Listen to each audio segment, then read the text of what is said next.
ఇది మామూలు గెలుపు కాదు. ఇంకో 10 ఏళ్ళు మనం అతని నీడను కూడా టచ్ చేయలేం. లోకేషే ఈ పార్టీని నడపాలన్న పట్టుదలతో మీరు ఈ పార్టీని నాశనం చేస్తున్నారు.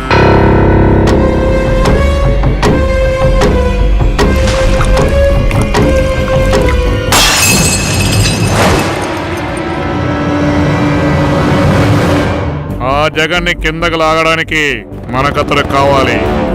ఆ పవన్ నన్ను ఎన్ని మాటలను నాకు ఇంకా గుర్తుంది. వార్నింగ్స్ కూడా ఇచ్చాడు. మానకన్న కొడుకును అలా తిట్టిన అతనితో నేరు చేతులు కలుపుతారా? ఎంతో బలమైన పులి సింహం కంటే మనకి పాము ముసలంటే ఎక్కువ భయం ఎందుకేస్తుంది? వాటి కళ్ళల్లో ఎమోషన్స్ ఉండవు. ఎమోషన్స్ లేని పాము ముసలే కాకుండా నాకు తెలిసిన 3వ జీవి చంద్రబాబు నాయుడు.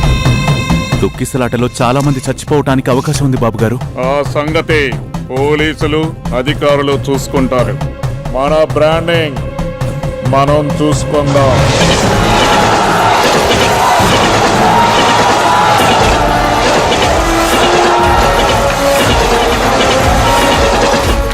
ఒక మధ్యతరగతి కుటుంబంలో పుట్టిన సుందర్ పిచాయ్ గూగుల్ CEO అయ్యారంటే కారణం ఇంగ్లీష్. వాడు గవర్నమెంట్ స్కూల్స్ లో ఇంగ్లీష్ మీడియం పెడితే మన నారాయణ స్కూల్స్ పరిస్థితి ఏంటి? నేను సొంతంగా ఏ నిర్ణయం తీసుకోలేనా? పోయినసారి ఒక్క నేను నిలబడతా అన్న నిర్ణయం నాదే కదా, అదేమైంది? అందుకే అప్పటి నుంచి నేను సొంతంగా నిర్ణయాలు తీసుకోకూడదనే నిర్ణయం నేను తీసుకున్నాను. All the best. మన చుట్టూ ఉన్న వాళ్ళు నాపై పూర్తిగా నమ్మకం ఉన్నవాళ్ళు మాత్రమే. చూడు కళ్యాణ్, పొత్తంటే ఒకరికొకరు సహాయం చేసుకోవడమే.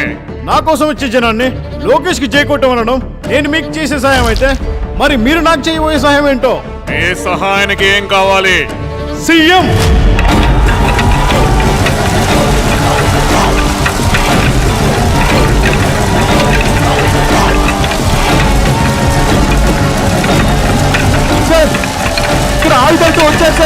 ప్రజలని మోసం చేస్తే శిక్ష ఎవ్వరికైనా తప్పదు అన్న భయం ప్రతి లీడర్కి తెలియాలి.